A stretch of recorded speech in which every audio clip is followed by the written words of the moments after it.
Forcément, la nouvelle a immédiatement fait écho chez les opposants au Grand Stade de Lille. En seulement quelques jours, ce sont 2 grandes agglomérations françaises qui ont renoncé à leur propre projet de construction. À Saint-Étienne d'abord, où on a choisi de rénover le mythique chaudron de Geoffroy Guichard.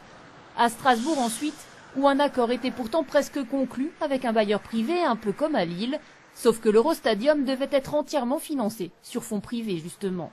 Ils ne nous ont pas dit on n'est pas capable de le faire, ils nous ont dit on est capable de le faire, mais à condition que vous participiez à hauteur de plus de 100 millions d'euros. Et donc, on a dit non, ça ne nous intéresse pas. L'Eurostadium ne se fera donc pas, et les décisions prises à Strasbourg et Saint-Étienne, qui plus est, par des élus socialistes, donnent des idées à Lille. Aux Verts notamment, qui appellent aujourd'hui les élus de la métropole à renoncer au Grand Stade en cette période de crise. Effectivement, on se rend compte que faire ces équipements-là, c'est pas adapté dans le contexte qui n'était pas forcément le même il y a 2 ans quand les choix avaient été faits. Mais c'est un bon exemple, ça montre qu'il faudrait, nous aussi, au sein de la communauté urbaine de Lille, qu'il y ait cette réflexion-là qui soit posée.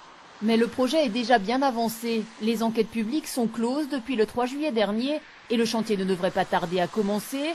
Eiffage avait même annoncé les premiers coups de pelleteuse pour les semaines à venir.